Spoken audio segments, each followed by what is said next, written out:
Adama Traoré, mort en 2016 après son interpellation. Gilets jaunes frappés à l'intérieur d'un Burger King, 4 CRS ont été mis en examen.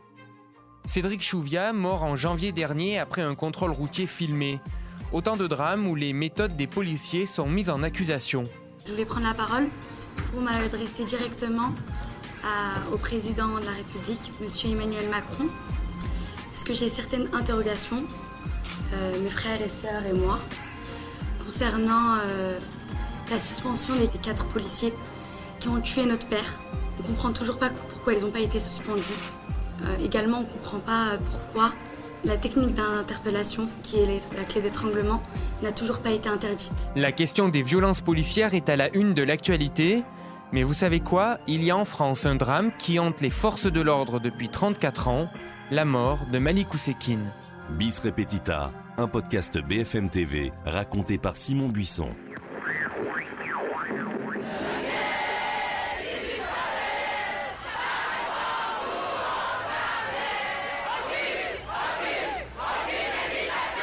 Nous sommes le 4 décembre 1986, un hiver aux airs de mai 68 à Paris. 1 million d'étudiants manifestent contre le projet de loi Devaquet.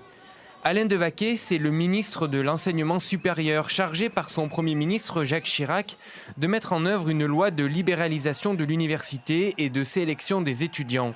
Le gouvernement veut passer en force. Surtout, ne pas siffler les flics qui sont avec nous. Pas directement, mais ils sont là pour éviter les castagnes. Alors surtout ne pas les provoquer, ne pas les siffler. Très important.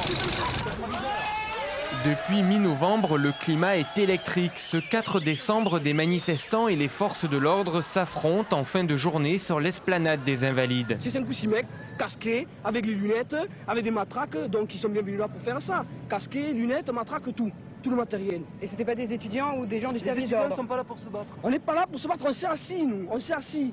Et bien sûr les CRS n'ont pas voulu se faire entrer dedans, ils ont balancé dans un lacrymo. Le quartier latin s'embrase également.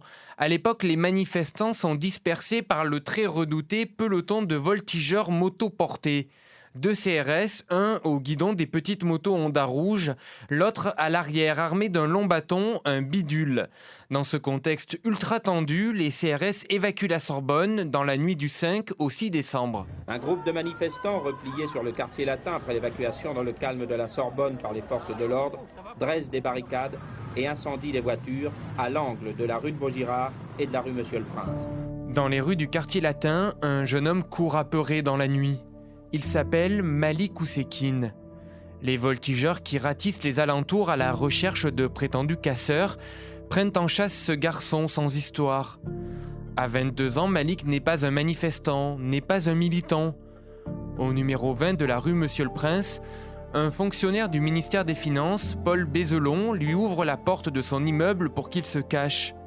Mais les policiers se faufilent dans le hall, le piège se referme. Donc je lui ai laissé la porte ouverte parce que j'avais composé le code. Et j'ai essayé de refermer la porte au CRS, mais j'ai pas été assez fort. Et ils sont rentrés ici. Donc ils l'ont frappé. J'ai foutu au balcon. Puis là j'ai vu un gros de troupes de CRS qui descendaient la rue sur les manifestants, qui eux se sont tirés dans la rue Racine.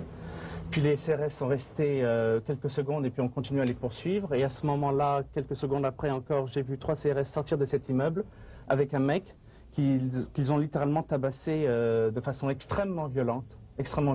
Et puis quand je suis redescendu, j'ai revu encore les CRS qui le prenaient par le revers du col et qui l'ont balancé sur 3 mètres. Une fois que les CRS sont partis, on pensait qu'à porter secours au mec. Le SAMU est arrivé, on a vu les pompiers qui étaient complètement affolés au regard de ce qui se passait. Malik, frappé à mort, en sang sur le sol. Le SAMU transporte l'étudiant à l'hôpital Cochin, mais il est déjà trop tard.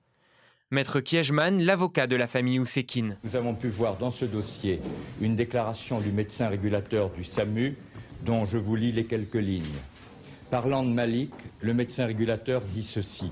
Au moment des faits, cette personne n'est pas victime d'un malaise cardiaque, mais a dû recevoir un coup derrière la tête. Je considère cette personne comme cliniquement décédée. Il serait cependant préférable de ne pas communiquer cette information à la foule. Je propose d'emmener cette personne à l'hôpital Cochin en réanimation aux urgences chirurgie afin d'éviter tout incident. Or, je déplore que cette information n'ait pas fait partie du communiqué se voulant objectif du procureur de la République samedi. Au petit matin, la France se réveille sous le choc. Alain Devaquet, profondément marqué, démissionne. Des fleurs sont déposées rue Monsieur-le-Prince. De grandes marches silencieuses traversent Paris. Sur un mur, un tag en lettres noires, trop tard. Dorénavant, le gouvernement devra discuter avec nous. Et c'est pour cela que c'est une victoire. Néanmoins, ça a coûté très cher, je pense. Et trop cher. La vie d'un homme, c'est beaucoup trop pour un projet de loi, pour un peu d'encre et un peu de papier, je pense. À la télévision, Mohamed Oussekine rend hommage à son frère Malik, le petit garçon de Meudon-la-Forêt. Une famille de 8 enfants, marquée par le décès du père. Une fratrie qui a tout fait pour que le Benjamin puisse intégrer l'école supérieure des professions immobilières. Je suis bouleversé, consterné et je suis encore sous le choc. J'ai mal. Il dit qu'il a fait des ennuis de santé, des ennuis cardiaques. Non, il avait des problèmes effectivement de santé, mais c'était un sportif et il faisait du sport assez fatigant et n'avait pas de problème de cœur. Des problèmes de santé. Voilà, les forces de l'ordre tiennent un motif pour protéger leurs collègues. Le ministre délégué à la sécurité publique, Robert Pandreau, déclare au journal Le Monde: La mort d'un jeune homme est toujours regrettable, mais je suis père de famille et si j'avais un fils sous dialyse, je l'empêcherais d'aller faire le con dans les manifestations. Mais son frère le dit, Malik était sportif. Il ne faisait pas le con dans les manifestations. On a raconté qu'il sortait d'un club de jazz. Personne ne sait vraiment. Alors pourquoi un tel déchaînement de violence ? À l'Assemblée nationale, Pierre Mauroy soulève le problème du racisme face au ministre de l'Intérieur, Charles Pasqua. C'était un étudiant comme tous les autres. Il s'appelait Malik. Et c'est bien là une des réalités de la France d'aujourd'hui. Depuis l'école maternelle jusqu'à l'université, les enfants de France, d'où qu'ils viennent, travaillent ensemble, se reconnaissent et s'aiment. Il n'est pas question pour eux d'exclure Paul ou Jacques, et pas davantage Yasmina ou Malik. Votre rôle est le maintien de l'ordre dans notre pays. Or, vendredi soir, on a vu la police frapper. Un homme est mort. Le peloton des voltigeurs est dissous. Jacques Chirac retire le projet de loi Devaquet et lance un appel. Je lance un appel que je vous demande de relayer dans chacune de nos provinces, de nos régions, de nos départements, qui est l'appel du cœur et de la raison à la responsabilité de chacun. En pleine cohabitation, le président François Mitterrand se rend lui au domicile de la mère de Malik Oussekine.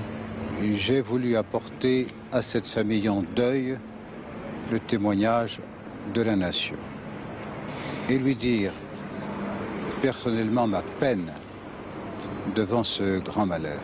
Sur le front judiciaire, une bataille d'expertise et de contre-expertise s'engage.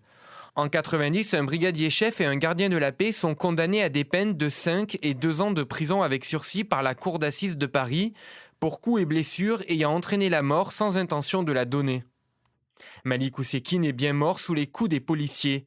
Écoutez sa sœur après le verdict. Moi, je pense surtout à ma mère.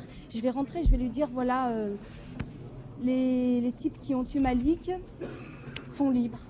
Mais je pense à d'éventuelles manifestations qui pourraient arriver dans le futur. Qu'est-ce que ça veut dire ? Ça veut dire que les flics peuvent tabasser et tuer n'importe qui. Pendant des décennies, le fantôme de Malik Oussekine a hanté les politiques et les forces de l'ordre lors d'interpellations musclées ou à chaque mouvement social. Au plus fort de la crise des Gilets jaunes, son nom est revenu dans le débat public quand le préfet de police de Paris a créé la Brave M, une brigade de policiers à moto qui patrouillent et vont au contact, les héritiers des voltigeurs. Retrouvez les épisodes de Bis Repetita sur le site et l'application BFM TV et sur toutes les plateformes de streaming.